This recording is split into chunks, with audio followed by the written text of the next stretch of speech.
नमस्कार साथियों, मैं आपका अपना उज्जवल एक और बार आप सभी का हार्दिक स्वागत करता हूं अपने इस YouTube चैनल पर जिसका नाम है law and life with advocate Ujjwal. और आज की जो वीडियो होने जा रही है बहुत ही एक अमेजिंग टॉपिक पर।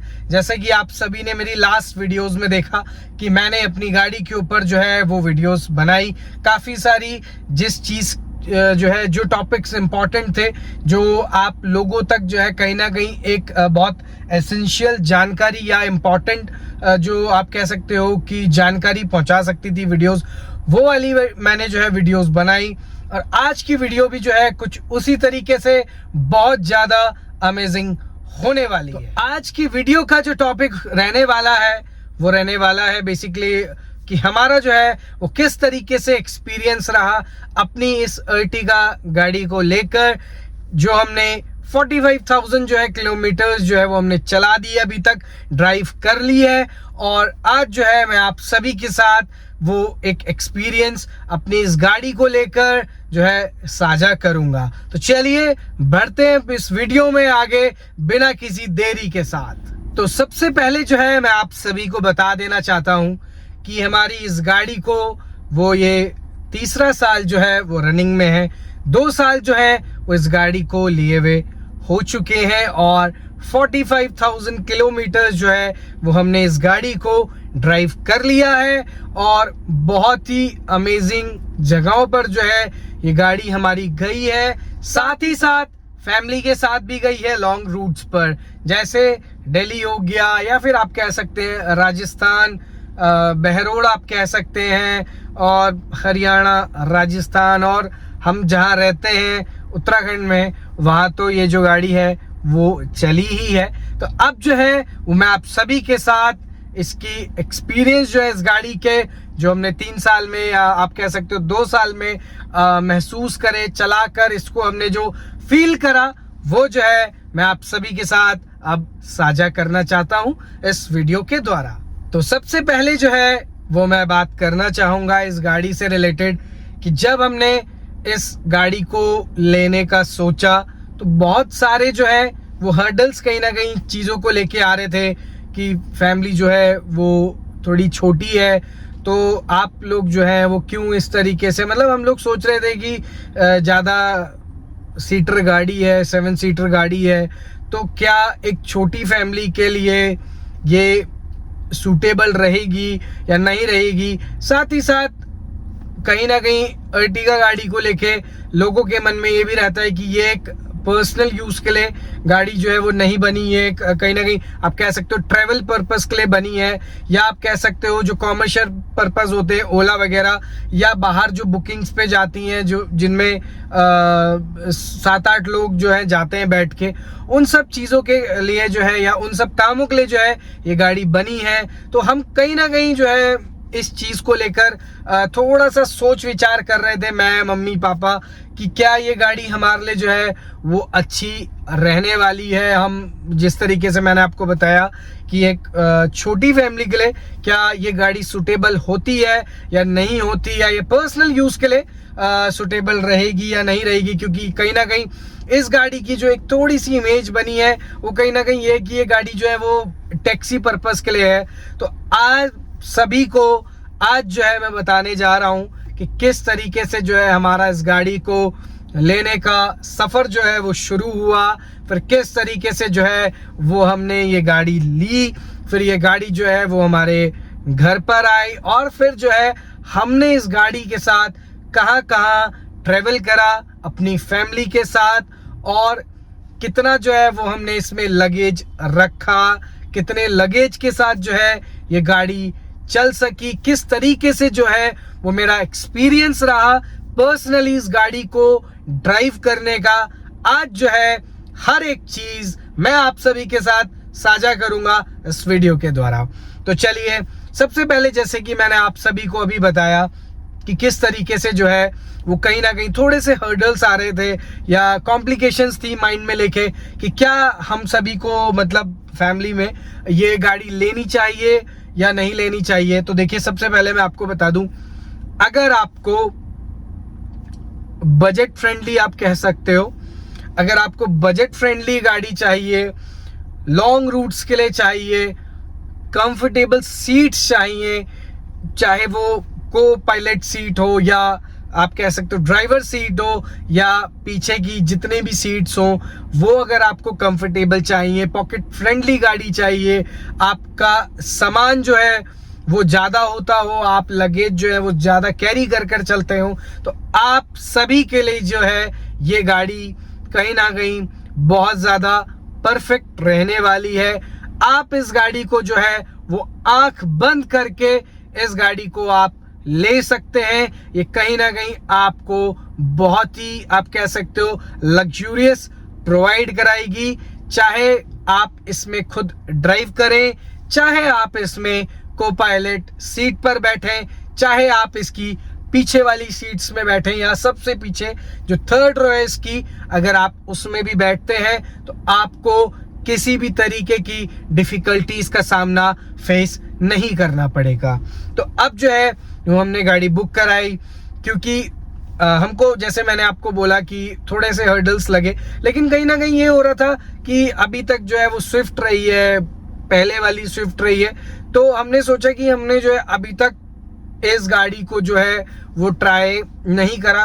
एक तरीके से आप कह सकते हो बुलेरो का भी जो है वो प्लान बन रहा था, हमने स्कॉर्पियो एन भी जो है वो बुक कराई, लेकिन उस समय स्कॉर्पियो एन की अवेलेबिलिटी नहीं थी। स्कॉर्पियो एन 1 से 1.5 साल जो है वो लेट चल रही थी, क्योंकि उस समय जब लॉन्च हुई थी हमने देन एंड देयर ही जो है उसे बुक करा दिया था।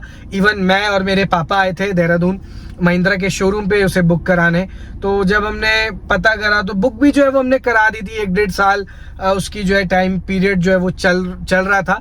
और बुलेरो जो है वो मतलब पसंद है, मेरे को भी पसंद है, मेरे पापा को भी पसंद है, लेकिन बुलेरो में आप कह सकते हो कि वो एक कंफर्ट लेवल नहीं है। जैसे कि मैं आप सभी को बता दूं कि जिस दिन हमने बुक कराई थी स्कॉर्पियो एन, उस दिन जो है वो हम बुलेरो जो है वो डिलीवरी लेने वाले थे, लेकिन उस दिन क्या हुआ कि जब मैं और मेरे पापा डिलीवरी लेने आए तो पापा को कहीं ना कहीं चीज़ें जो है थोड़ी ऐसे लगी कि जैसे अर्टिगा में इधर पीछे के लिए पीछे की सीट्स के लिए प्रॉपर 4 या आई थिंक जो 5 विंग्स वाला जो है वो एसी है, लेकिन बुलेरो में कहीं भी ऐसा नहीं है। बुलेरो में सिर्फ आगे की सीट्स पर एसी है और पीछे तक कूल डाउन होने के लिए गाड़ी को काफ़ी ज़्यादा जो है वो टाइम लगता है। तो कहीं ना कहीं पापा ने जो है एक तो कंफर्ट के चक्कर में थोड़ा उसको एक होल्ड पे रखा, एसी के उससे जो है वो उस चीज़ को होल्ड पर रखा, और फिर जो है कहीं ना कहीं पापा को जो है मेरे को भी साथ ही साथ स्कॉर्पियो एन जो है वो पसंद आ गई थी। तो हमने जो है उस समय बोलेरो को जो है वो कैंसिल कर दिया, हमने उसके डिलीवरी नहीं ली और हमने जो है वो स्कॉर्पियो एन ब्लैक कलर में बुक करा दी थी। तो चलिए अब मैं आपको बताता हूँ, लेकिन अब बोलेरो हमने नहीं ली, स्कॉर्पियो एन जो है वो हम ने जो है वो बुक करा दी थी। उसमें भी 1-1.5 साल 2 साल वेटिंग पीरियड था। तो हमको जो है वो गाड़ी की ज़रूरत थी, और साथ ही साथ जैसे कि मैंने आपको बताया कि स्विफ्ट रही, उससे पहले भी जो है वो स्विफ्ट रही, वैगनार रही, तो कहीं ना कहीं आप कह सकते हो कि हमने जो है 5 सीटर गाड़ी जो थी, 5 सीटर्स जो गाड़ी थी वो हमने चला रखी थी। बेसिकली मैंने तो क्या पापा ने चलाई थी, क्योंकि मैं उस समय प्रॉपरली 18 नहीं था, तो मेरा डीएल वगैरह नहीं था, तो मैंने तो नहीं चलाई थी। पर जो हमारी वैगनर के बाद जो हमने स्विफ्ट ली थी, उससे जो है मैंने गाड़ी चलाना सीखा था। तो आप कह सकते हो कि लिटिल बिट मैंने वो वाली स्विफ्ट चलाई थी। तो हमारा ये था कि यार 5 सीटर गाड़ी हमने बहुत चलाई है, उसे ट्रेवल करा, उसमें भी हमने बहुत लॉन्ग रूट्स करे हैं। आप कह सकते हो जयपुर हो गया, बहरोड हो गया, नारनौल हो गया, बेसिकली सारे के सारे जो मैंने आपको सिटीज़ बताए हैं ये हरियाणा और राजस्थान के हैं। और मैं इन जगहों का लॉन्ग रूट्स पर इसीलिए नाम ले रहा हूँ क्योंकि यहाँ पर मेरी मम्मी का ननिहाल है, नारनौल कह सकते हैं, आप नारनौल में है। साथ ही साथ बहरोड में मेरी सबसे बड़ी वाली जो मौसी हैं वो रहती हैं, जिनके अभी जो है वो हम शादी में भी गए थे, तब तो हम अर्टिगा को ही लेकर गए थे। तो वहाँ बहरोड जो है वो राजस्थान है, राजस्थान में आ जाता है, और नारनौल जो है वो हरियाणा में आ जाता है। बेसिकली बहरोड और राजस्थान में आधे घंटे का रास्ता है, ज़्यादा दूर का रास्ता नहीं है। और वो हरियाणा और राजस्थान अपने अपने बॉर्डर जो है वो शेयर करते हैं एक दूसरे से। और जयपुर भी जो है वो बहरोड के बाद ही जो है वो आता है। 2 या 3 घंटे का रास्ता है जयपुर से, बहरोड से जयपुर का, तो 2-3 घंटे में बहरोड से जयपुर भी जो है वो आ जाता है। कोटद्वार से बहुत ज़्यादा लॉन्ग जर्नी जो है वो रहती है, क्योंकि कोटद्वार से आप कह सकते हो 12-13 घंटे अप्रॉक्स, 12-13-14 घंटे लगते हैं कोटद्वार से बहरोड के। और उसके बाद भी आपको जो है अगर जयपुर जाना है तो आपको 3 घंटे लगभग और चाहिए, तो मतलब 15 to 16 आवर्स कोटद्वार से डायरेक्टली आपको ट्रेवल करना पड़ता है अगर आपको नारनौल, बहरोड या फिर जयपुर जाना है। तो चलिए, अब जो है मैंने आपको ये इसके पीछे की पूरी की पूरी एक बैकग्राउंड स्टोरी जो है वो समझाई। अब मैं आपको लेकर चलता हूँ वापस से इस गाड़ी के पर्टिकुलर चीज़ों पर, या इस गाड़ी की पर्टिकुलर टॉपिक पर, जो कि आज हमारा रहने वाला है।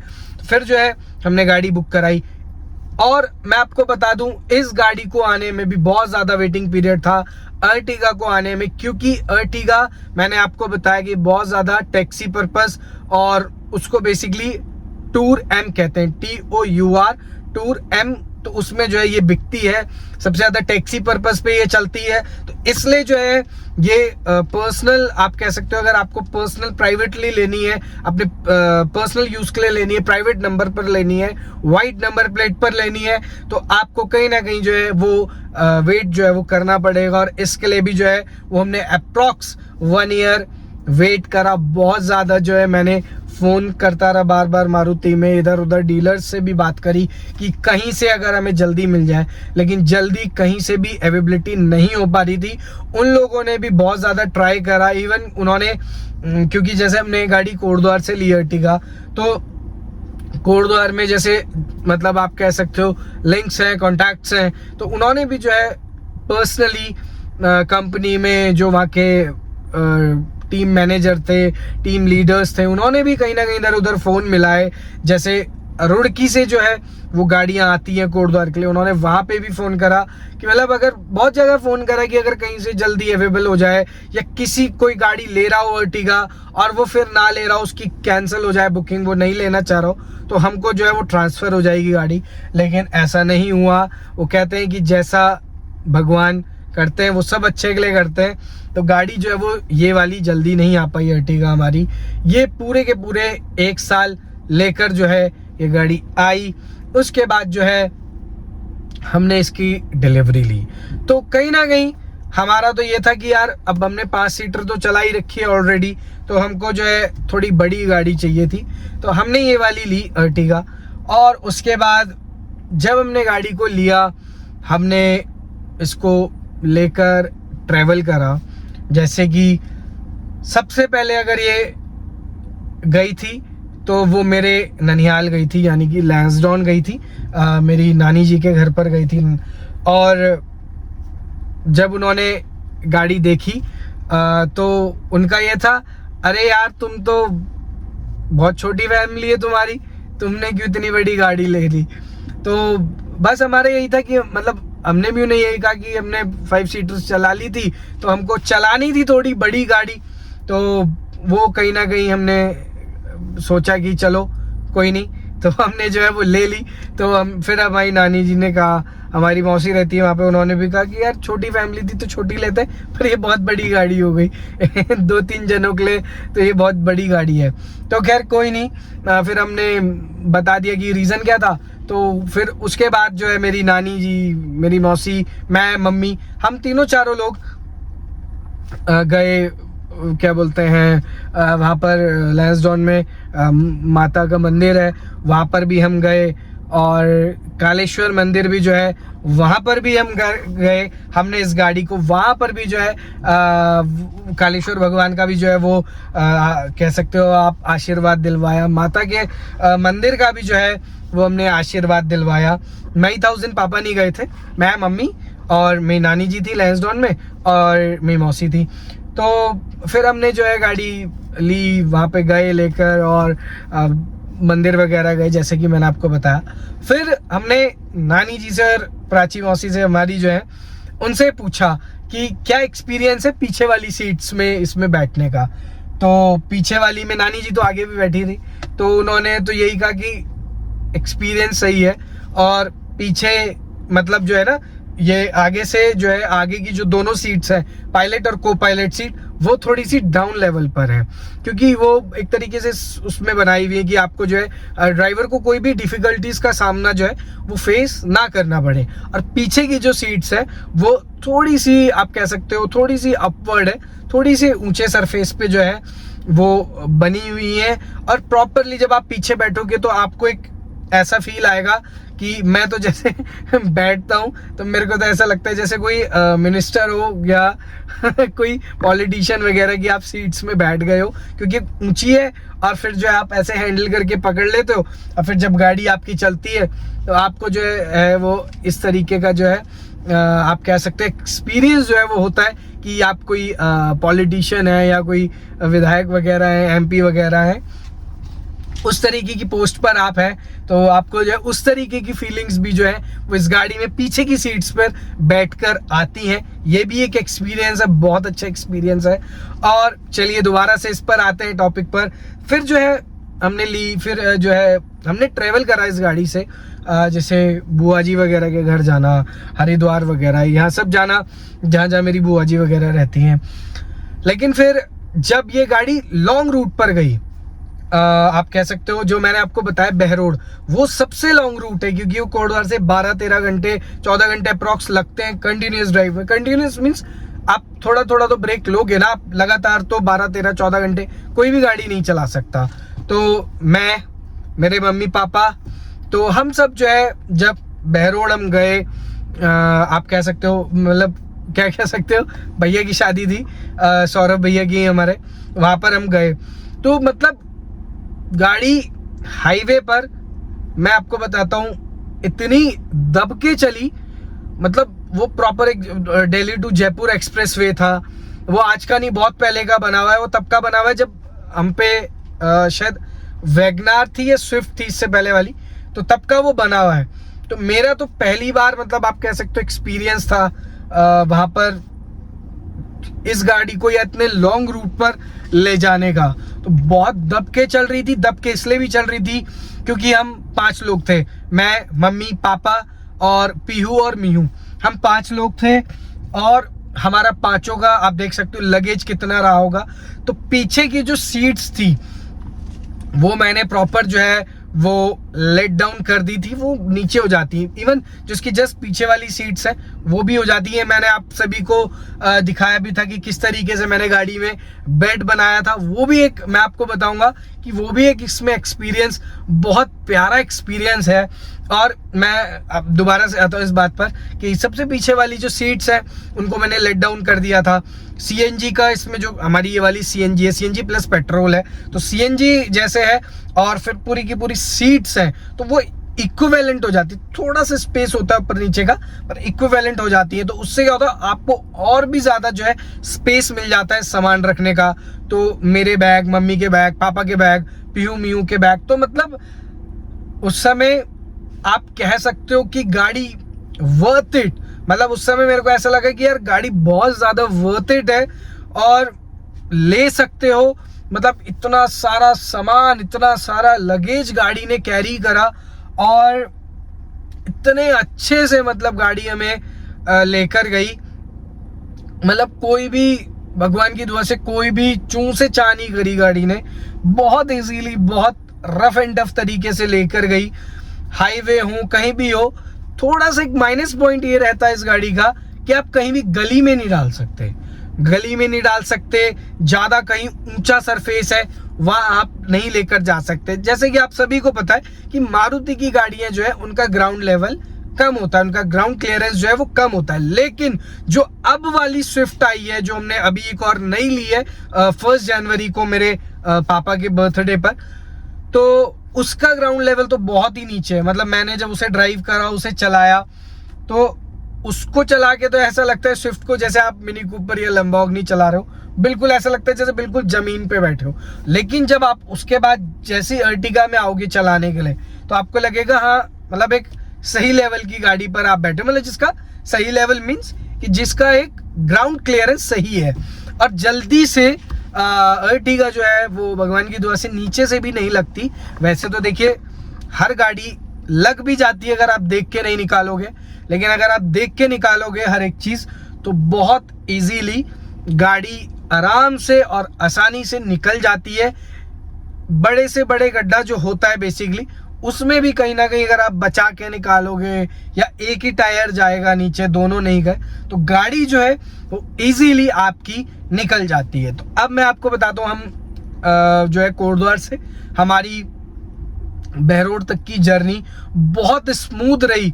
और आप कह सकते हो हाईवे पर हम पे इतना सामान था तो गाड़ी ने मतलब दब के तो इतनी चल रही थी, इतनी गाड़ी दब के चल रही थी कि मतलब आपको कहीं भी ऐसा नहीं लगा कि गाड़ी थोड़ी सी भी इधर उधर जो है वो हिली हो।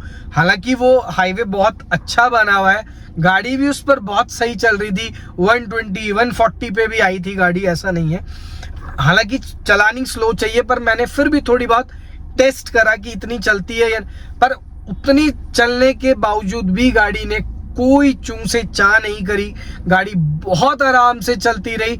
और उसके बाद तो स्पीड स्लो कर ही ली थी। बेसिकली मैं हमेशा हाईवे पर भी 100 से नीचे रखता हूँ, ज़्यादा नहीं रखनी चाहिए। देखिए रखनी भी नहीं चाहिए क्योंकि इंडियन हाईवे है, इंडियन रोड्स है, कब कुत्ता बिल्ली भैंस गाय सामने से एकदम से आ जाए, गाड़ी के ब्रेक एकदम तो नहीं लगते और गाड़ी का जो है कहीं ना कहीं वो पलटने का, स्किड होने का बहुत ज़्यादा डर रहता है। तो आप हाईवे पर भी चाहे स्पीड कितनी लिखो, वैसे तो मैंने देखा है हाईवे पे भी इंडिया में 100 से ऊपर आई थिंक जो स्पीड है नहीं, 100 से ऊपर स्पीड नहीं है।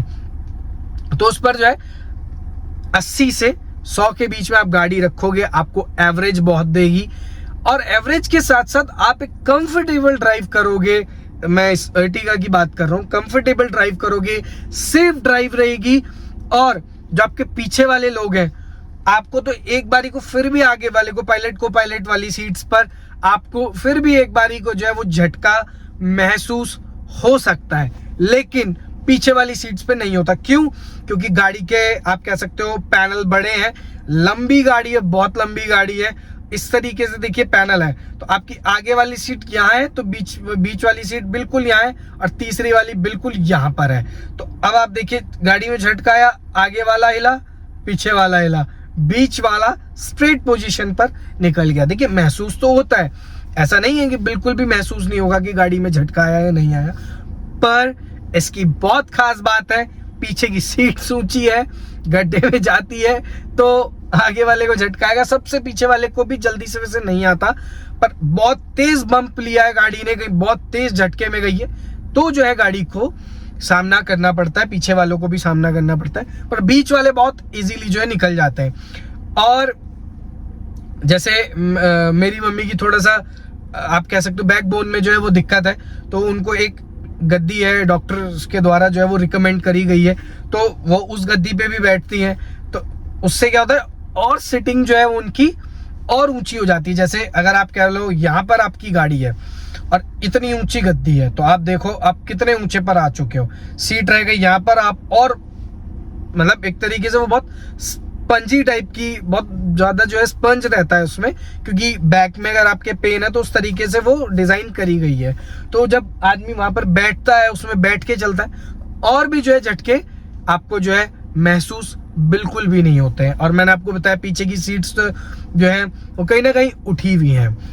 ये रहा ड्राइविंग। अब देखिए मैं आपको बताता हूँ, अब जैसे ये सीएनजी है, तो जाते हुए मतलब दिल्ली के बाद तो जब आप गुड़गांव वगैरह क्रॉस करोगे, उसके बाद जब आप हरियाणा क्रॉस करोगे और राजस्थान की तरफ बढ़ रहे होंगे, तो लगातार नॉन स्टॉप जो है वो सीएनजी के पंप्स आते हैं। एवरेज देखिए गाड़ी बहुत बड़ी है, अर्टिगा बहुत लंबी है, बहुत हैवी गाड़ी भी है। देखिए ऐसा नहीं है कि लंबी है तो ऐसी है, हैवी गाड़ी है काफी ज्यादा, तभी मैं आपको बता रहा हूँ बम्प भी जल्दी से नहीं लेती है। और साथ ही साथ देखिए लंबी गाड़ी है, हैवी गाड़ी है, फिर भी गाड़ी जो है वो एवरेज बहुत अच्छा देती है। देखिए सीएनजी पर तो देती है, पेट्रोल पर कम कर देती है, पेट्रोल पर लगभग 10 के लगभग आ जाता है एवरेज। और आ तो जाता है, लेकिन अगर कहीं सीएनजी आपको नहीं मिल रही तो देखिए आप कहीं ना कहीं भाई पेट्रोल पर ही चलाओगे। तो पेट्रोल तो मैं हमेशा बेसिकली भगवान की दुआ से फुल रखता हूँ, मेरा टैंक फुल रहता है हमेशा पेट्रोल का। सीएनजी मैं डलाता रहता हूँ जहाँ जहाँ मेरे को होता है, जैसे मैं घर जाता हूँ तो देहरादून से डला के जाता हूँ, हरिद्वार डला लेता हूँ, घर पहुंच जाती है। और फिर भी देखिए घर में जाता हूँ, उधर कोई पेट्रोल वो सीएनजी का कोई पंप नहीं है उधर कोटद्वार में।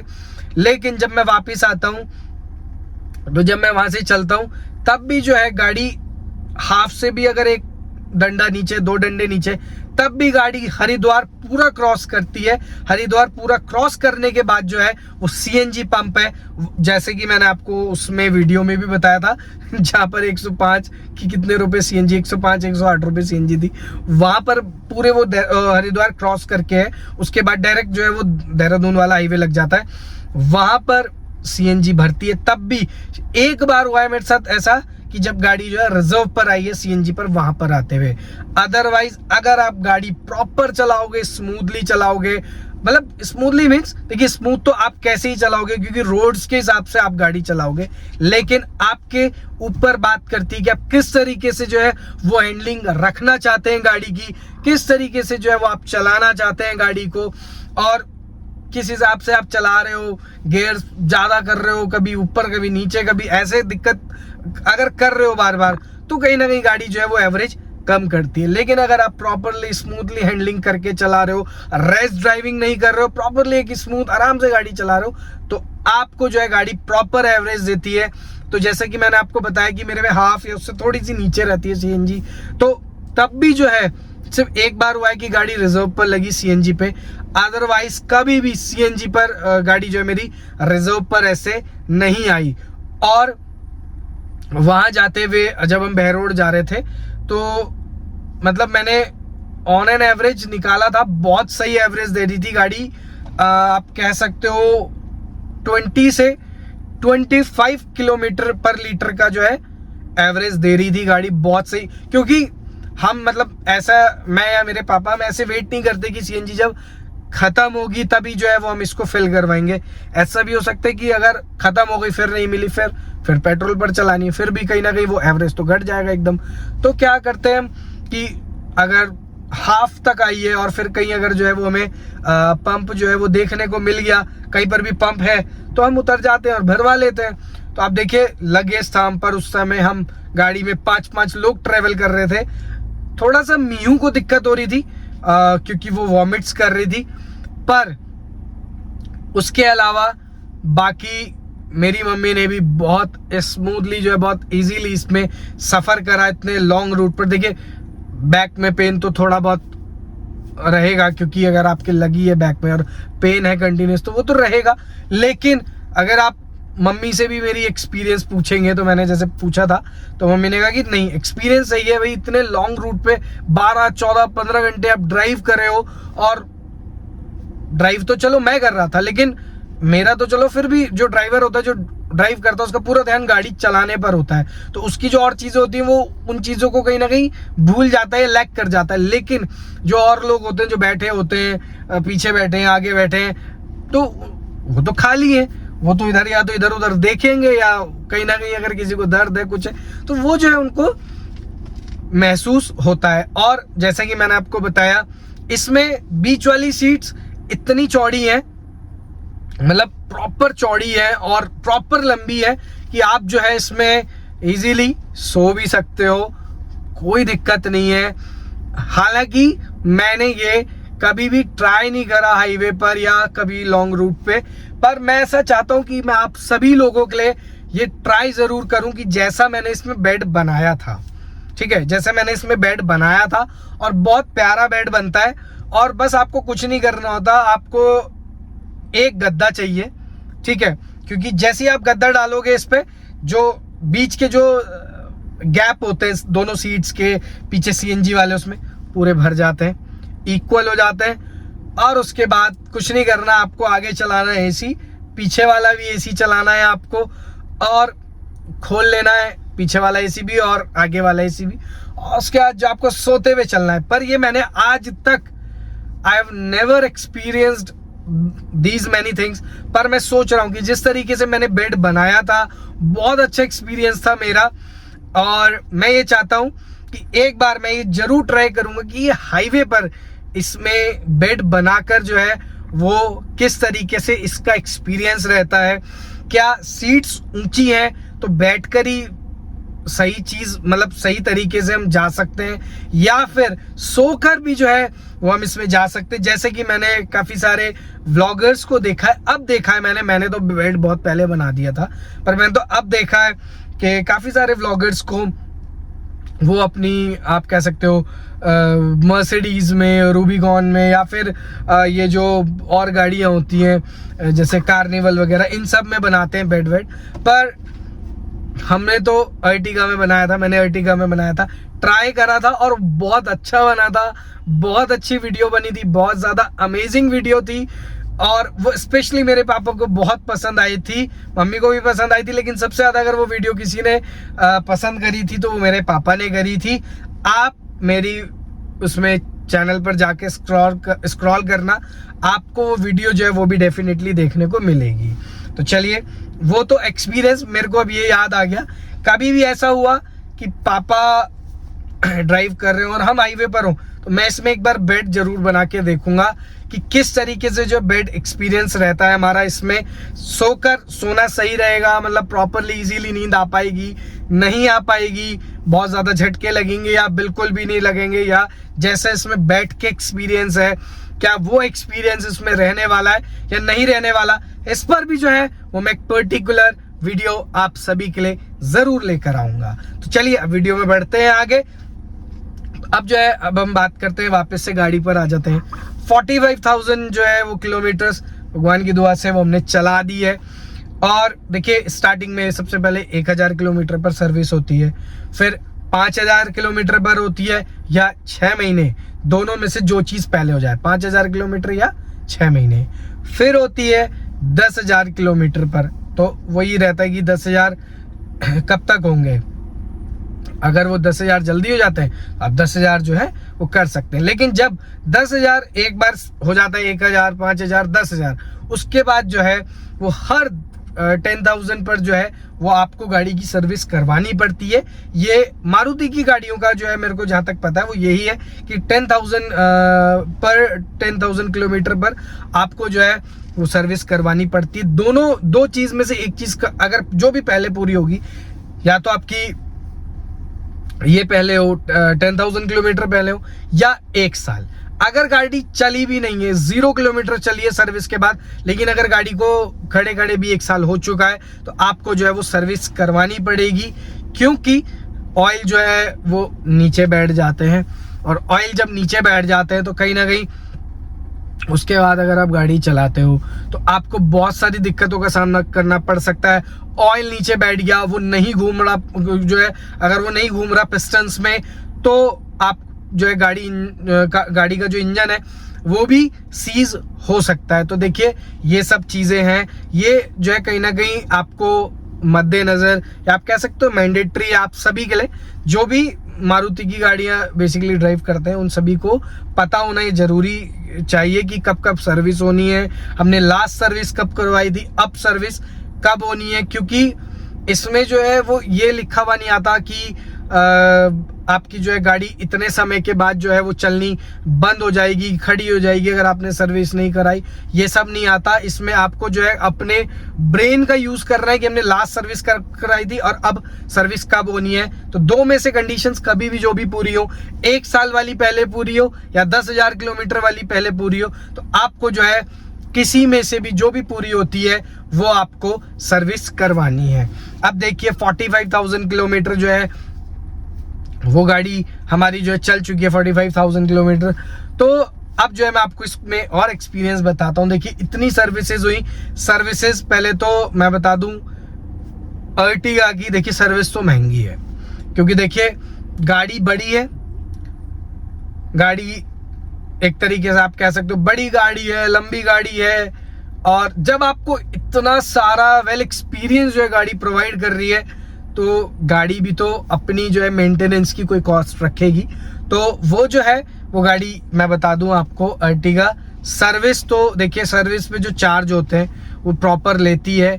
जो भी इसकी चीज़ें हैं वो छोटी चीज़ें भी देखिए मैं आपको बता दूं कम नहीं आती, महंगी से महंगी चीज़ें इसकी आती हैं अर्टिगा की, क्योंकि ये मारुति की one of the most costlier गाड़ी है। मारुति की one of the most costlier गाड़ी है, यानी कि मारुति की जो महंगी गाड़ियां हैं उन सब में से एक ये अर्टिगा भी है। और देखिए सर्विस इसकी होती है, मैं आपको सर्विस का बता दूं 10,000, 15,000, 20,000 तक भी जो इसकी सर्विस जाती है। मीन्स 20,000 रुपए तक, 20,000 किलोमीटर नहीं, वो तो आपकी होगी जैसे मैंने आपको बताया 1,000 किलोमीटर, 5,000 किलोमीटर, 10,000 किलोमीटर, फिर उसके बाद हर 10,000 पे होती रहेगी।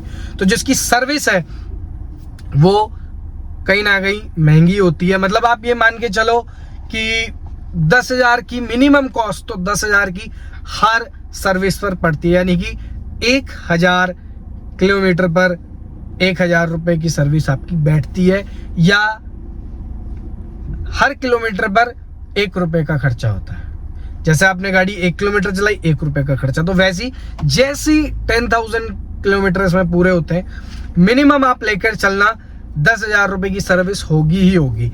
आप जब भी गाड़ी लें, अर्टिगा लें, ये माइंडसेट रखना आप हमेशा अपना कि इसकी जो सर्विस होगी वो मिनिमम 10,000 रुपए की होगी। और देखिए 1 साल में एक बार होगी।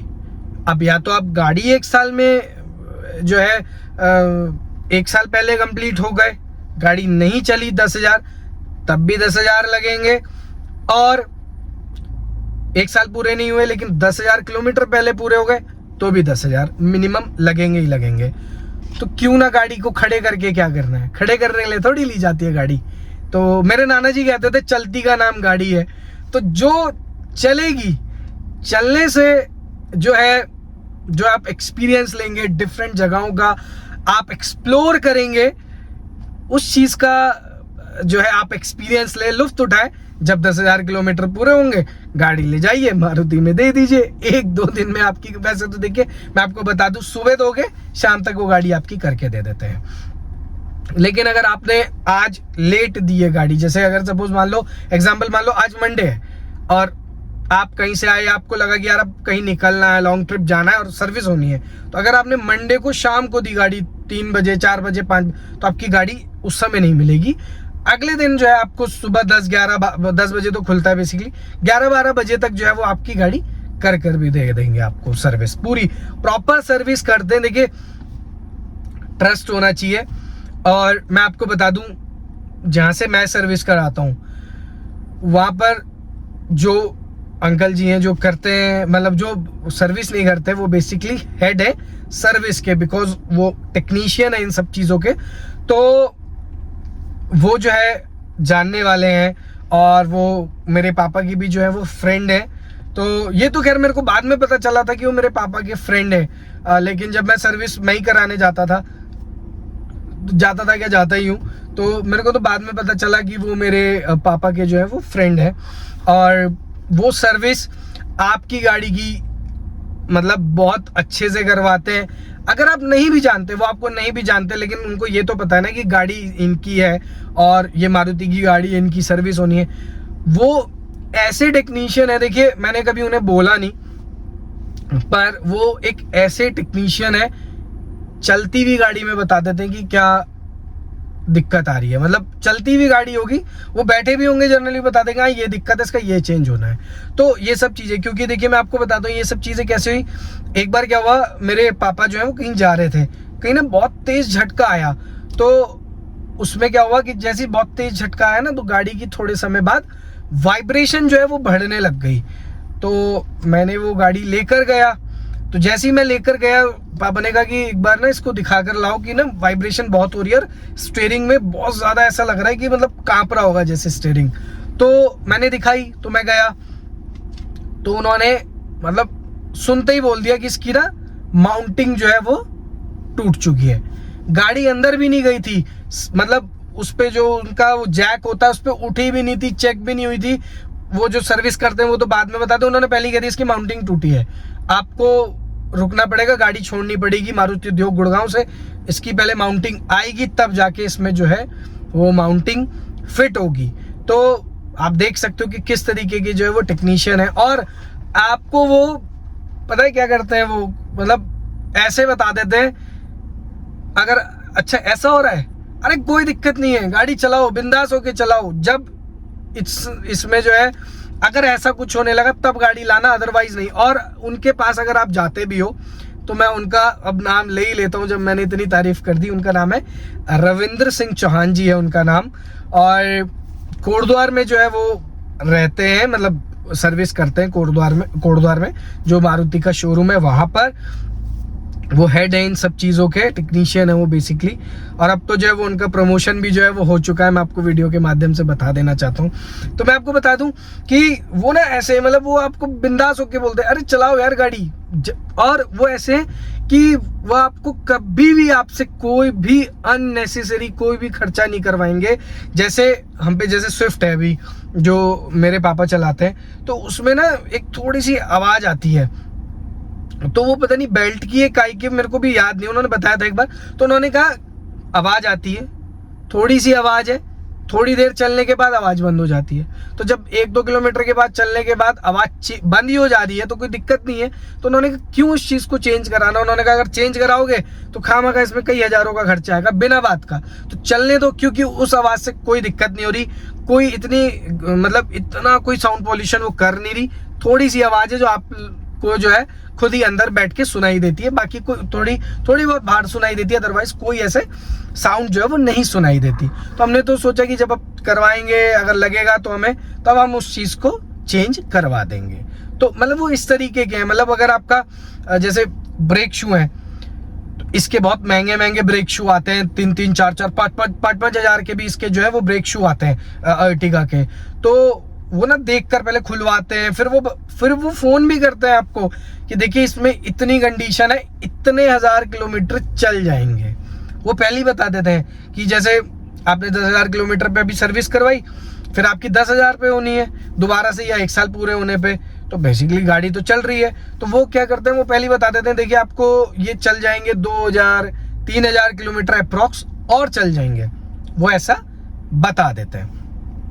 तो जब वो बता देते हैं तो फिर क्या हो जाता है आदमी को, यार 2-3 हजार किलोमीटर बाद तो फिर होने, तो क्यों ना इसे अभी चेंज करा ले। तो वो पूछते हैं कि अगर आप 2-3 हजार किलोमीटर के बाद फिर आ सकते हो, या कहीं और अगर आप जाते हो, कहीं और रहते हो, तो वहां भी आप करा सकते हो। पर मैं आपको बता देता हूं कि इतने किलोमीटर जो है वो गाड़ी आपकी चलेगी इन ब्रेक शू पर, और अगर आप चेंज नहीं कराओगे तो फिर कोई ना कोई आपको दिक्कत का सामना जो फेस करना पड़ेगा। तो देखिए वो इतने अपने काम को लेकर बहुत ज्यादा ऑनेस्ट है, हर एक चीज के बारे में आपको कीनली बताते हैं और साफ और सीधा बता देते हैं, इतना खर्चा आएगा, इतना जो भी डिस्काउंट है वो हो जाएगा, नहीं हो पाएगा तो भी ठीक है, और आपको प्रॉपर एक चीज के बारे में गाड़ियों के बारे में जो है वो गाइड कर देते हैं। तो अब देखिए वापस आते हैं टॉपिक पर।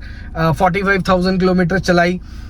अब जो है मैं आपको बता दूं, इसमें आते हैं ब्रिजस्टोन के टायर, जो हमने नए लिए, मतलब जब गाड़ी ली थी तो ऑटोमेटिकली ब्रिजस्टोन आया था उसमें नए टायर्स में। ब्रिजस्टोन इंडिया के हिसाब से टॉप मोस्ट जो आप कह सकते हो, टॉप मोस्ट रैंक्ड आप कह सकते हो कंपनी है, बहुत अच्छी कंपनी है ब्रिजस्टोन। उसकी होती है आई थिंक सो 40,000 के आसपास वो होती है लिमिट, 40,000 के आसपास लिमिट होती है कि ये टायर आपके जो है इतने चल जाएंगे। लेकिन फिर भी वो मैंने 45,000 चला दिए थे, तो मतलब 5,000 किलोमीटर फिर भी मैंने एक्स्ट्रा वो टायर चला दिए थे। लेकिन क्या हुआ, अब जो है उसमें पंचर वगैरह बहुत ज्यादा होने लगे, बहुत ज्यादा दिक्कतों का सामना करना पड़ा। तो अभी जब मैं लास्ट टाइम गया था घर तो मैंने चेंज करवाए। तो देखिए अब मैं आपको बताता हूँ कि जब मैंने ब्रिजस्टोन के थे, फिर मैंने पापा से बोला तो हमने लिए MRF के। तो बेसिकली इसमें भी जो है मैं आपको पूरी एक डिटेल्ड रिव्यू बताऊंगा अपना MRF के टायर का और ब्रिजस्टोन के टायर का, ठीक है। तो अभी तो जो है मैं आपको थोड़ा बहुत बता देना चाहता हूँ, क्योंकि इसके ऊपर भी जो है एक डिटेल्ड रिव्यू आएगा कि MRF के टायर बेस्ट है या ब्रिजस्टोन के टायर बेस्ट है, कौन से बेस्ट है, कहां पर चलने के लिए बेस्ट है, इंडिया के हिसाब से कौन से टायर बेस्ट है। तो देखिए पहले ब्रिजस्टोन थे, उसके बाद जो है वो मैंने MRF के जो है वो टायर डलवाए। अभी आपने वीडियो में भी देखा होगा, जब मैंने अभी कुछ समय पहले वो वीडियो डाली थी। तो अब MRF के टायर डले। तो जब MRF के टायर डले, मैंने थोड़ा सा पूछा तो सबने, मतलब जिन्होंने टायर चेंज करे, उन्होंने यही बोला कि ब्रिजस्टोन बेस्ट टायर होता है, पर इंडिया के हिसाब से, इंडियन रोड्स के हिसाब से MRF is the best tyre. और जो है MRF बेस्ट टायर से इंडियन रोड्स के हिसाब से, इंडियन वेदर के हिसाब से। देखिए, मैं आप सभी को बता देना चाहता हूं, जितने भी लोग मेरी वीडियो को देख रहे हैं, लंदन वगैरह में विंटर टायर्स भी आते हैं, स्नो टायर्स भी आते हैं, तो टायर्स बहुत अलग अलग आते हैं। लेकिन इंडिया में इंडियंस को, हम सभी, ये मेरे को भी अभी पता चला, बहुत सारे लोगों को नहीं पता होगा, लेकिन इंडिया में नॉर्मल जो टायर आते हैं वही टायर है, वही समर में चलते हैं, वही विंटर में चलते हैं, वही स्नो पे चलते हैं। क्योंकि इंडिया जो है वो जुगाड़ है, जुगाड़ के नाम से जो है आप चीजें चला सकते हो। और इंडिया में भाई कोई भी खर्चा नहीं करेगा रोज रोज टायर बदलवाने का। क्योंकि देखिए, मैंने भी टायर बदलवाए थे, 30,000 रुपए के मुझे जो है इसके टायर पड़ रहे थे। और 30,000 कम नहीं होते हैं, बहुत एक दिन में एकदम से देना बहुत हैवी जो है वो कॉस्ट रहती है। एकदम से आपकी जो है जेब बिल्कुल खाली हो जाती है 30,000 रुपए एकदम टायर लगा के। लेकिन उनके ब्रिजस्टोन जो था वो मैंने बताया 40,000 किलोमीटर चल सकता था, फिर भी मैंने 45 चला दिए। लेकिन वो बहुत ज्यादा दिक्कत दे रहे थे, मतलब पंचर, कहीं भी बाहर जाऊं तो पंचर, आ रहा हूं तो पंचर बहुत दिक्कत हो रही थी। इवन उसमें मशरूम पंचर भी लग चुका था। मशरूम पंचर, जिनको नहीं पता, वो टायर खुल के अंदर से लगता है, अंदर से पहले वो चिपकता है और तब जाके जो है बाहर से उसको थोड़ा सा फिल करा जाता है। तो मशरूम पंचर भी उनमें लग चुके थे। लेकिन टायर्स की कंडीशंस ऐसी नहीं थी कि आप जो है वो उनको और चलाओ, अगर और चलाते तो और खर्चा होता। तो इससे बेस्ट टायर डलवा लिए। तो अब जो है मैंने MRF के डलवाए, मैंने आपको बताया 30,000 के जो है वो मेरे को टायर पड़े। 4 टायर, 5 नहीं, स्टेपनी में अभी भी जो है वो ब्रिजस्टोन वाला है। और मतलब स्टेपनी वाला खोल के मैंने आगे लगा दिया था, क्योंकि यूज नहीं हुआ था। और अगर ऐसा कहा जाता है कि अगर आप यूज नहीं करोगे, टायर को पड़े पड़े रखा रहेगा, तो वो एक तरीके से कमजोर हो जाएगा, वो गलने लगेगा अंदर ही अंदर। जैसे कोई भी चीज पड़ी पड़ी खराब होने लगती है, वैसी। तो वो टायर मैंने इसमें जो है अपनी गाड़ी में लगवा दिया चलने के लिए। और जो नया MRF का टायर था वो मैंने स्टेपनी में लगवा दिया। तो जैसे कि मैंने आपको बताया 30,000 के मैंने टायर्स लिए। MRF के टायर बेस्ट होते हैं, और इंडियन रोड्स के हिसाब से, इंडियन ग्रिप्स के हिसाब से, सब चीज़ों के हिसाब से MRF जो है इंडियन रोड्स के हिसाब से, इंडियन वेदर के हिसाब से वो बेस्ट होता है। तो देखिए, अभी तक जो है मैं इस पे भी डिटेल्ड वीडियो बनाऊंगा, ब्रिजस्टोन इज द बेस्ट और MRF इज द बेस्ट। वैसे तो आपको पता ही चल गया, पर फिर भी एक डिटेल्ड रिव्यू इन चीज़ के ऊपर जो है मैं बताना चाहूंगा आप सभी को। तो अब दोबारा से टॉपिक पर आते हैं। 45,000 जो है वो हमने गाड़ी ड्राइव करी। और इसमें एक चीज है, सर्विस जैसे मैंने आपको बताया कि महंगी होती है। अभी देखिए, अभी तक कोई दिक्कत नहीं थी, पर अभी क्या दिक्कत हुई, मैंने अभी जब सर्विस करवाई तो थोड़ी सी AC की वजह से ना एक आवाज आ रही थी, मतलब ऐसे कन कन कन कन कन कन। तो मैंने उन्हें बताया, तो ना लेट हो चुका था बिल्कुल, मतलब शाम हो चुकी थी, 7 साढ़े 7 बज चुके थे। मेरे को गाड़ी भी लानी थी क्योंकि मेरे को अगले दिन निकलना था। तो उन्होंने कहा चलाओ गाड़ी, कोई ऐसी दिक्कत नहीं है, कोई ऐसी कोई बात नहीं है। उनसे मेरी बात भी हुई, तो उन्होंने कहा कि अगर आपको लगेगा आप देहरादून में चले जाना, मैं आपको बता दूंगा शाकुंभरी में, वहां चले जाना अगर आपको दिक्कत लगेगी। तो दिक्कत तो देखिए, AC चला रहे हैं तो कन कन कन कन कन ऐसे आवाज आ रही है, मतलब इतनी भी नहीं आ रही पर आ रही है। मैं सोच रहा हूँ कि जिस भी दिन टाइम मिलेगा, संडे वगैरह में, तो मैं सोच रहा हूँ कि मैं जाऊँ उसको शाकुंभरी में लेकर और उनकी बात कराऊँ, क्योंकि वो टेक्नीशियन है, तो वो वहाँ के टेक्नीशियन से डायरेक्ट बात करेंगे, वो बता भी देंगे कि इसमें जो है क्या प्रॉब्लम एक्चुअल में आ रही है। और इसमें देखिए, मैं वैसे बता दूं, वैसे एक इसकी जो है, इसमें जो दिक्कत है वो मैं आपको बताऊं। दिक्कत क्या है, इसमें मैंने कंपनी फिटेड, सब कुछ कंपनी फिटेड था। और मैं और मेरे पापा का ये मानना है कि बाहर से चीज़ें नहीं करवानी चाहिए। और ख़ास बात ये है कि बाहर से कभी भी वायरिंग का काम नहीं करवाना चाहिए गाड़ियों में, क्योंकि बाहर से अगर आप करोगे वो ना तो प्रॉपर टेक्नीशियन होते हैं, nor they are proper engineer, nor they are mechanical ये ऑटोमोबाइल इंजीनियर। तो वो ना तो इलेक्ट्रीशियन होते, ना टेक्नीशियन होते, वो कुछ नहीं होते। वो काम सीखा होता है, जोड़ तोड़ के मरोड़ के तार को कहीं से भी मिलाओ जुलाओ, चल गई जी गाड़ी।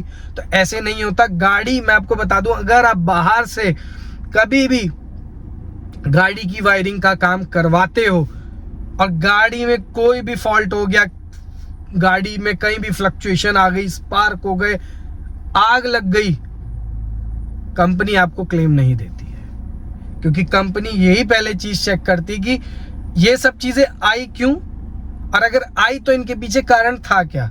तो वो कंपनी वाले पूरी, जब आपकी गाड़ी स्कैन होती है तो वो पूरा डिटेक्ट होता है। मैंने खुद अपने सामने देखा, पूरी डिटेक्ट होती है, कहीं की कोई वायरिंग तो लूज नहीं, कहीं कुछ नहीं।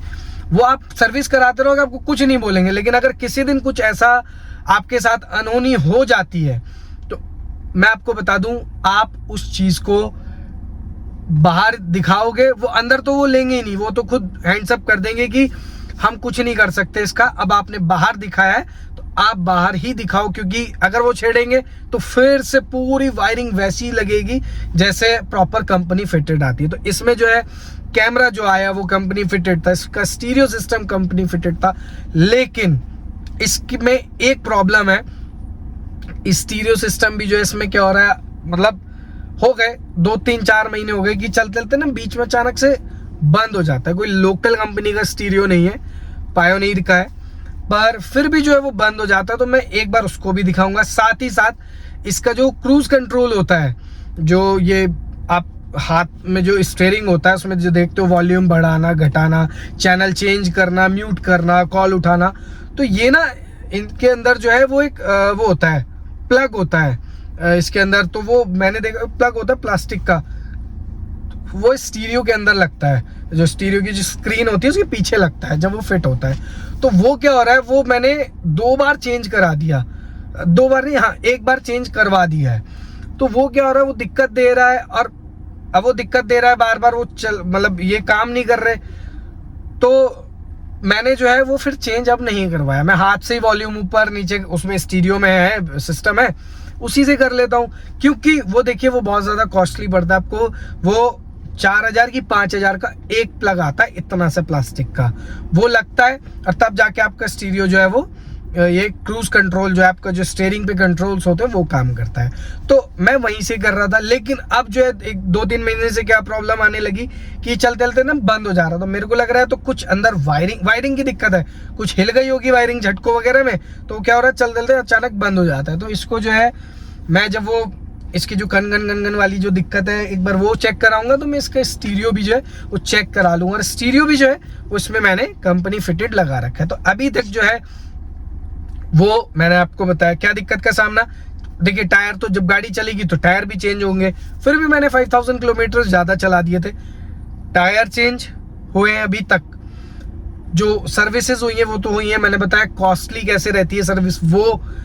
दूसरा, इसमें स्टीरियो में जो अब प्रॉब्लम आ रही है वो क्रूज कंट्रोल में, जो उसकी प्लग की वजह से दिक्कत, कोई बड़ी दिक्कत नहीं है। अगर ये क्रूज कंट्रोल काम नहीं भी कर रहा तो भी कोई दिक्कत नहीं, बस स्टीरियो बंद नहीं होना चाहिए। और ऐसे बंद नहीं हो रहा कि मतलब चलते चलते कहीं भी बंद हो जा रहा है, ऐसा नहीं है।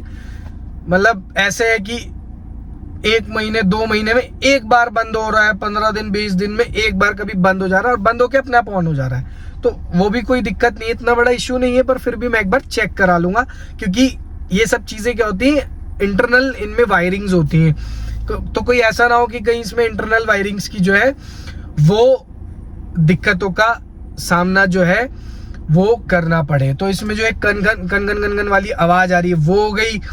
और अभी इस सर्विस पे इसका एयर फिल्टर वगैरह जो है, और एसी वगैरह की जो, मतलब मेरे को लगा था कि गैस खत्म हो गई है, पर गैस खत्म नहीं हुई थी।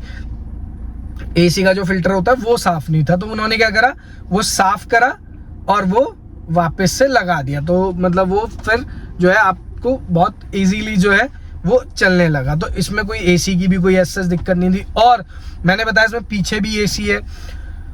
तो जब आप, उन्होंने मेरे को बताया इस बार कि जब आप, इतना बड़ा गाड़ी है, पीछे तक कैबिन है इसका, तो उससे क्या होता है कि अगर आपको लग रहा है कि भाई आप अकेले चल रहे हो तो सिर्फ आगे आगे का एसी चलाओ, तो उससे क्या होता है गाड़ी ठंडी होने में बहुत टाइम लगाती है, साथ ही साथ पीछे जो है वो हीट बरकरार रहती है। तो आपको जो पीछे का एसी भी, चाहे आप एक पर चलाएं लेकिन एक फैन पे उसको जो है एक स्पीड पर चला के छोड़ दें, आगे एसी चल ही रहा है, पीछे भी एसी चलेगा, तो क्या होगा जल्दी से जो है वो चीज़ एकदम से ठंडी होने लगेगी। एकदम से मीन्स जो चीज़ आधे घंटे में ठंडी होगी गाड़ी अगर आगे से, तो वो उसमें 20 मिनट्स में, 25 मिनट्स में जो है वो ठंडी हो जाएगी। और फिर जो है ये प्रॉपर चिल्ड रखती है।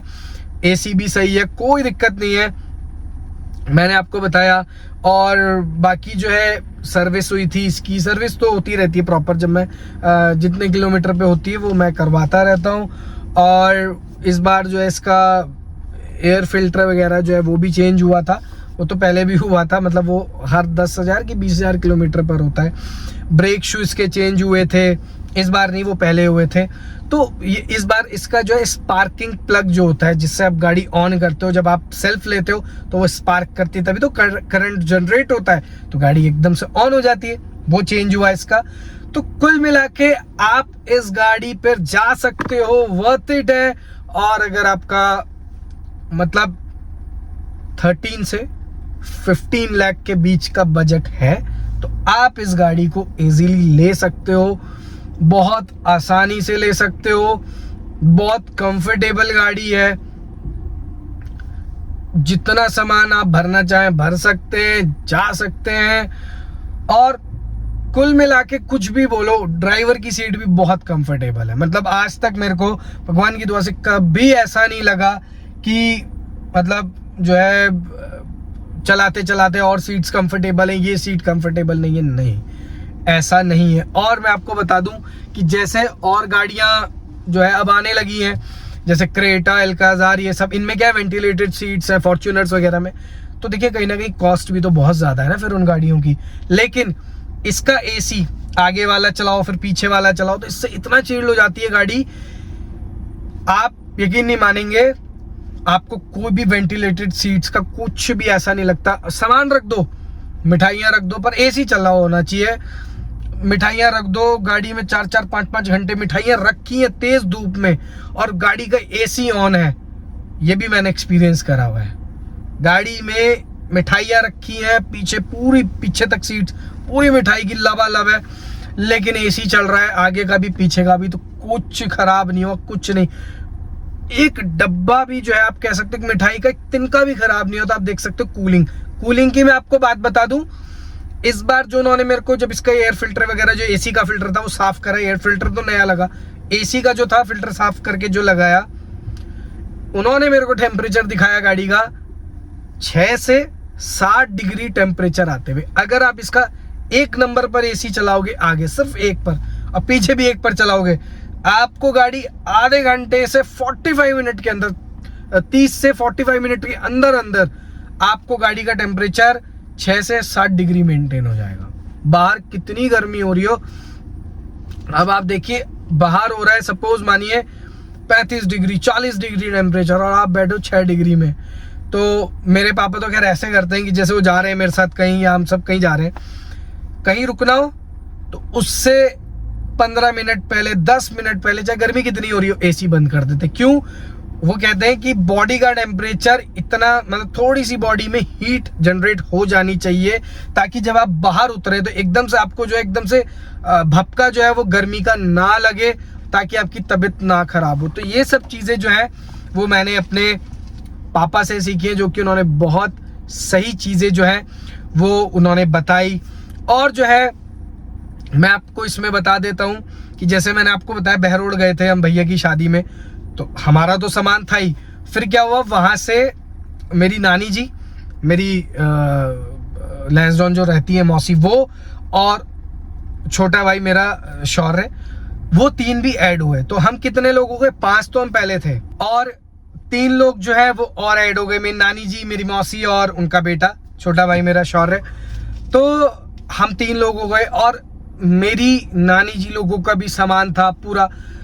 तो मतलब मैंने सामान जो है वो मतलब इस तरीके से, जैसे मैंने आपको बताया कि जो इसकी डिग्गी है पीछे, जो आप कह सकते हो बूट स्पेस जो है वो इतना नहीं है, क्योंकि देखिए अब उसमें सीएनजी का भी इतना मोटा सीएनजी का पूरा केस है, उसमें प्रॉपर वो बंधी हुई है ना, क्योंकि वो कंपनी फिटेड है तो प्रॉपर बंधी हुई है, और वो बहुत सही तरीके से उन्होंने बांध भी रखी है उसको, कि ताकि कहीं इधर ऐसा सच कोई हिले ना, प्रॉपर मतलब किसी भी चीज का मतलब किसी भी मतलब हमारे जो आप कह सकते हो कंपनी ऐसा सोचती है कि किसी भी हमारे कस्टमर को, कंज्यूमर को कोई भी ऐसी दिक्कत का सामना ना फेस करना पड़े, कि जिससे सीएनजी, क्योंकि कहीं ना कहीं बहुत ज्यादा फ्लेमेबल जो है वो गैस होती है, तो कहीं कोई दिक्कत ना हो, इसलिए वो प्रॉपरली उसको रखा हुआ है। तो उस पर भी जो है प्रॉपर केस बना हुआ है, तो उस केस के ऊपर सामान।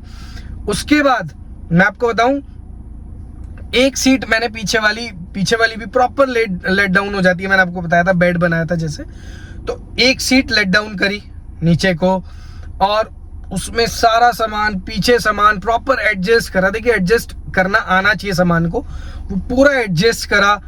फिर पीछे मेरे को जहां तक याद है नोनी बैठा था, शौर्य बैठा था सबसे पीछे, बीच में मम्मी, मेरी मम्मी मीहू और मेरी मौसी नानी जी, और आगे मेरे पापा विद पीहू।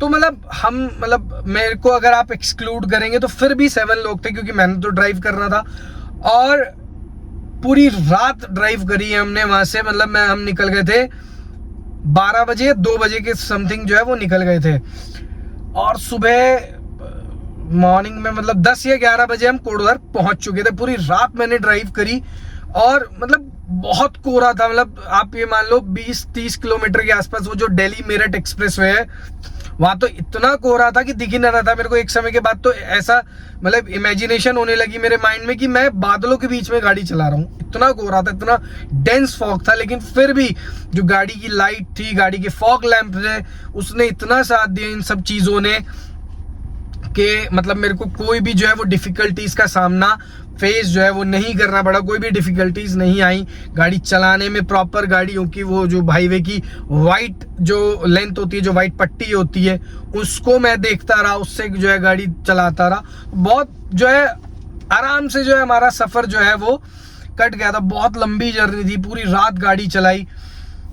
वहां से जब हम चले तो एक बार सीएनजी डलाई थी, क्योंकि पेट्रोल तो फुल था, लेकिन फिर रात में उतर नहीं रहे थे हम लोग। तो उसके बाद जो है लगातार मैंने पूरी रात गाड़ी पेट्रोल पे चलाई। फिर हमने जो सबसे पहला ब्रेक लिया था वो हमने लिया था मामा यादव होटल पर, जो कि इसके बीच में है दिल्ली के बाद। ये मेरे को याद नहीं आ रहा, जहां तक है ये खतौली और मेरठ के बीच में जो है पड़ता है, वो टोल टैक्स के आसपास पड़ता है, मेरठ वाले टोल टैक्स के जो है आसपास पड़ता है। तो मामा यादव होटल पे हमने सबसे पहले ब्रेक लिया था, वहाँ हमने चाय वगैरह पी। फिर उसके बाद हम निकले आगे के लिए, फिर नजीबाबाद आए, वहाँ हमने कुछ थोड़ा बहुत चीज़ें जो है वो खाई वाई। फिर उसके बाद हम घर जो है वो पहुंच गए थे अपने। तो मतलब कुल मिला के मैं आपको बताना चाहूँगा 45,000 किलोमीटर पे तो नहीं, मतलब गाड़ी ने हर जगह साथ दिया है। और एक चीज़ और मैं आपको बताऊं कि ये माना जाता है कि अगर आप गाड़ी की टेक केयर करोगे तो गाड़ी आपकी हमेशा टेक केयर करेगी। मैं बता दूं, मेरा एक्सीडेंट भी हुआ था, इसी गाड़ी से हुआ था। राइट हैंड साइड में बहुत ज़्यादा जो है वो आप कह सकते हो नुकसान हुआ था गाड़ी का, लेकिन फिर भी जो है गाड़ी फिर भी प्रॉपरली जो है वो घर तक गई। मेरे जहाँ से एक्सीडेंट हुआ था वहाँ से घर तक प्रॉपरली गई। फिर भी गाड़ी ने जो है कोई भी ऐसे चूंचा नहीं करी, बहुत आराम से गाड़ी गई, चली गई। तो देखिए मैं तो ऐसा बंदा हूँ, आई लव कार्स, और मैं गाड़ियों से बहुत प्यार करता हूँ। देखिए मैं इसलिए नहीं बोल रहा कि मैं वीडियो बना रहा हूँ, मेरे को आज से नहीं, मैं जब बचपन से था मेरे को गाड़ियों से प्यार है। और मैं पहाड़ों पे रहता था लैंसडाउन, तो वहाँ पर सबसे पहले अगर मैं आपको बताऊँ, मैंने गाड़ी चलाना तो सीखी अपनी वाली स्विफ्ट से, लेकिन जब मैं छोटा था क्लास 1st 2nd में, तब से मैंने वो जो आप लोगों ने देखी होगी पहाड़ों पर गाड़ी चलती है टाटा सूमो गोल्ड या महिंद्रा मैक्स वाइट कलर की आती है, वो उससे जो है मैंने जजमेंट पहले ही सीख लिया था गाड़ी का, तो उनके तो हैंडल्स भी इतने बड़े बड़े होते हैं। तो मतलब मेरे को पहले से ना गाड़ियों का बहुत ज़्यादा जुनून था, गाड़ी का। साइकिल भी मैंने 7-7 8-8 साइकिल तोड़ी, और मेरे मम्मी पापा बस साइकिल ही दिलाते रहते थे। तो मेरे को मतलब टू व्हीलर्स का शौक है, ऐसा नहीं है। टू व्हीलर्स में जैसे बुलेट वगैरह हो गई ये सब, पर गाड़ियों का जो शौक है ना भाई, वो अभी मतलब अभी आप कहो कि अभी वीडियो के लिए मैं बोल रहा हूँ, ऐसा नहीं है। पहले से गाड़ियों का शौक है, और आज से ही नहीं, बहुत पहले से, जब मैं बचपन से छोटे से। और कभी मैं आपके साथ सोच रहा हूँ किसी दिन एक वीडियो ये भी बनाऊं, जर्नी की, मैं कहाँ पैदा हुआ, फिर मैं कैसे मेरी पढ़ाई वगैरह हुई, कहाँ से हुई। तो उसमें मैं सोच रहा हूँ इस बात को बताऊंगा कि मतलब गाड़ियों का जुनून मेरे को पहले से कैसे रहा है, और बहुत सारी चीज़ें। और मतलब मैं तो एक बार आप कह सकते हो, क्या कह सकते हो, मैंने खुद मान लिया था ये बात कि मैं प्रोफेशन भी ड्राइवर चूज कर रहा था कि मेरे को कोटद्वार से लैंसडाउन, बेसिकली मैंने आपको कई वीडियोस में बताया, कोटद्वार से लैंसडाउन ऐसा है जैसे देहरादून से मसूरी। तो अब मेरे को देहरादून से मसूरी का इतना पता नहीं है कि वो मैक्स चलती है नहीं चलती। बस का तो पता है कि बस चलती है, जो रोडवेज की बसें होती है, उत्तराखंड ट्रांसपोर्ट कॉर्पोरेशन, वो बसें तो चलती है, पर मैक्स का नहीं पता। पर लैंसडाउन तो चलती है, उधर के पहाड़ों में प्रॉपर चलती है। मैक्स हो गई, टाटा सुमो गोल्ड हो गई।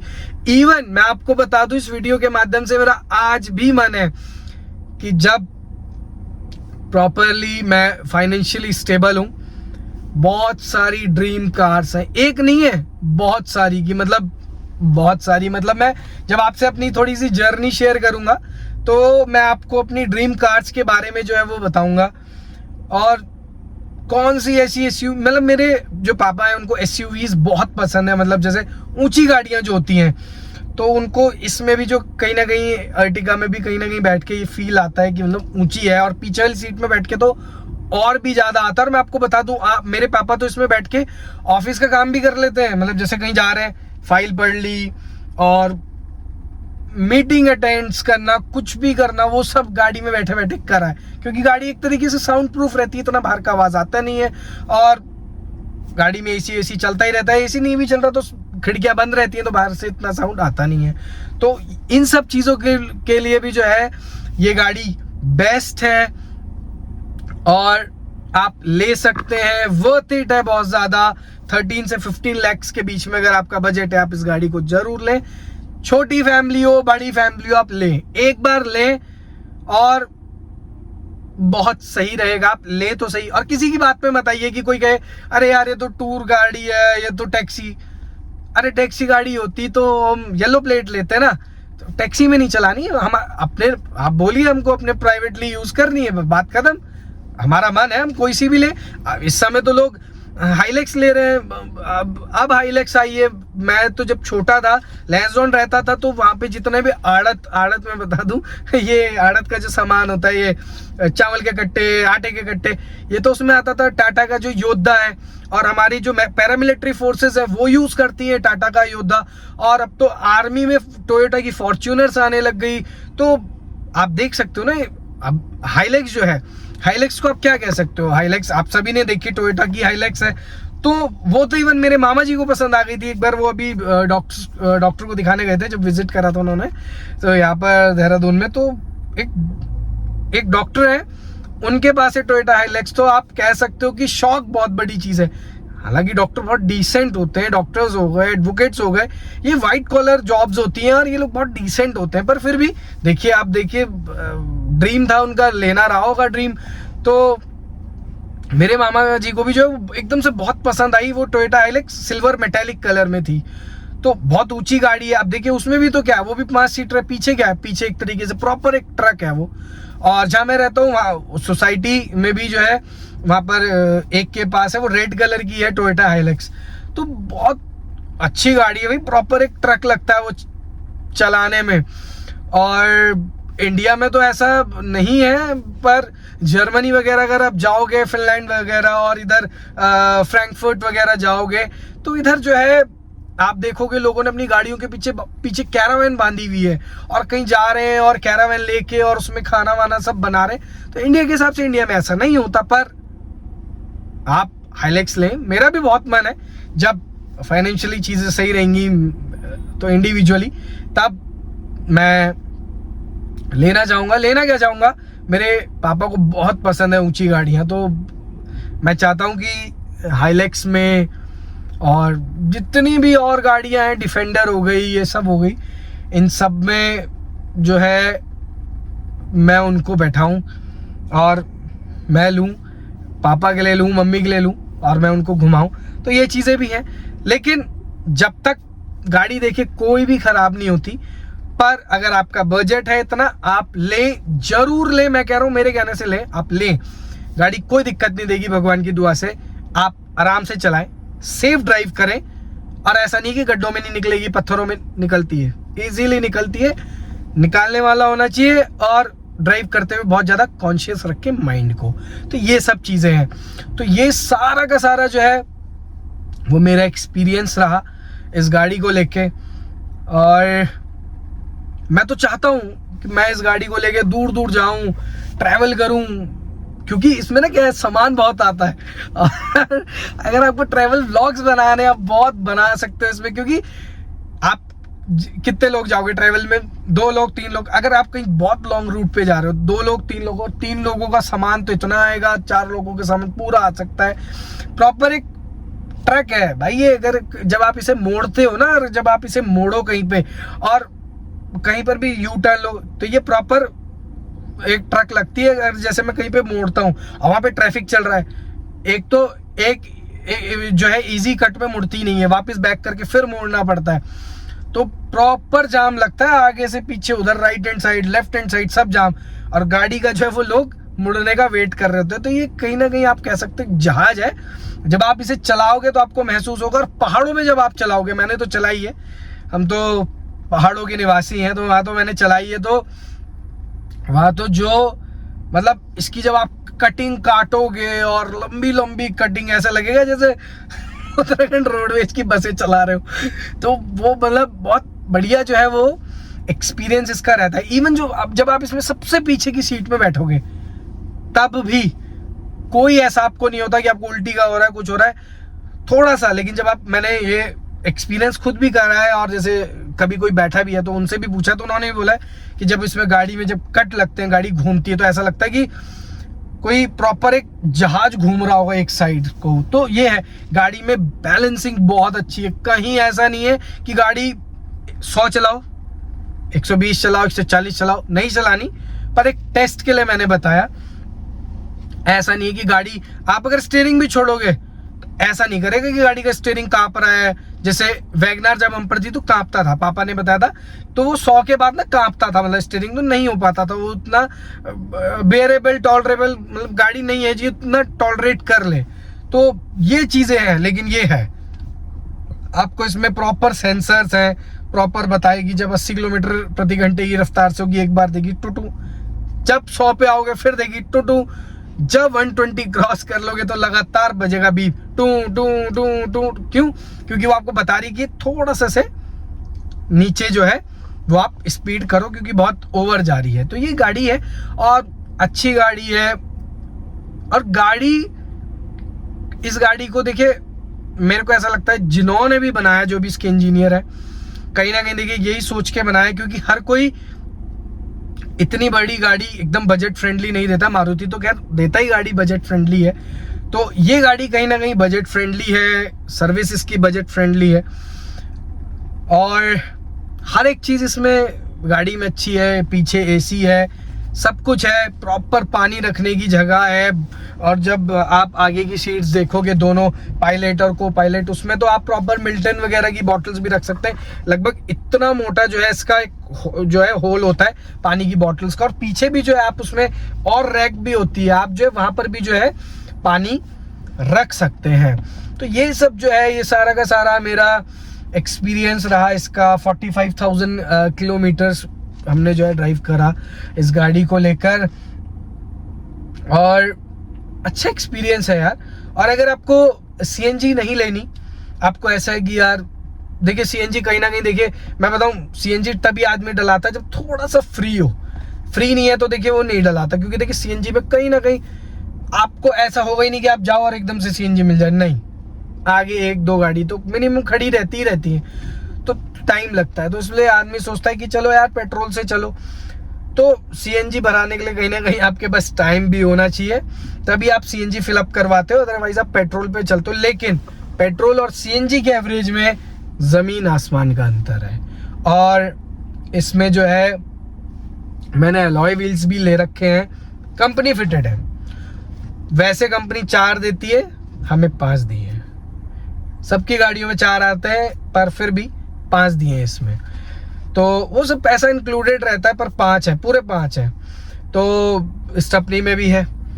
तो कहीं ना कहीं देखिए बहुत अच्छा जो है इस गाड़ी का एक्सपीरियंस अभी तक रहा है। भगवान करे कोई नज़र ना लगे और अच्छा ही एक्सपीरियंस रहे, और खूब सारा मैं ट्रेवल करूं इस गाड़ी से। और this one car will be my love and it is my love. और वो जो थी हमारी स्विफ्ट जो थी पहले वाली जिससे मैंने सीखी, वो भी गाड़ी अच्छी थी। स्विफ्ट तो मेरे पापा को बहुत पसंद है, और स्विफ्ट तो कहीं ना कहीं हर एक इंडियन की पसंद है जो छोटी गाड़ी चलाना चाहता है। स्विफ्ट को तो मैं कहीं ना कहीं मानता हूँ वो इंडिया की मिनी कूपर है। जैसे मिनी कूपर तो बाहर की है, पर मिनी कूपर हर कोई नहीं ले सकता, बहुत कॉस्टलियर जो गाड़ी है।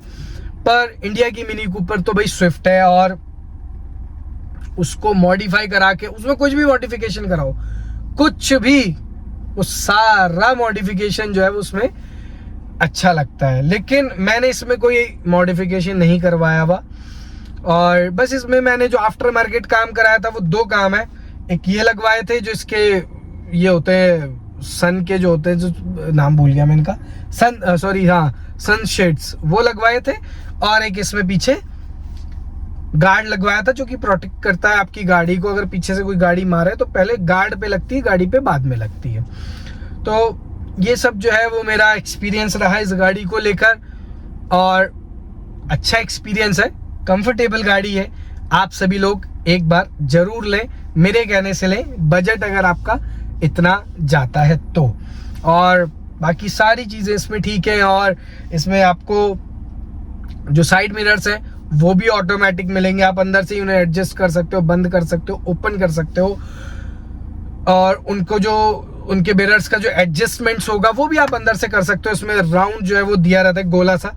मैं सोच रहा हूँ इस पर भी एक डिटेल्ड रिव्यू बनाया जाए। काफ़ी सारे डिटेल्ड रिव्यू जो है वो मेरे आएंगे गाड़ी को लेकर, तो आप सभी लोग जो है वो जरूर बने रहें इस वीडियो में और इस मेरे YouTube चैनल पर।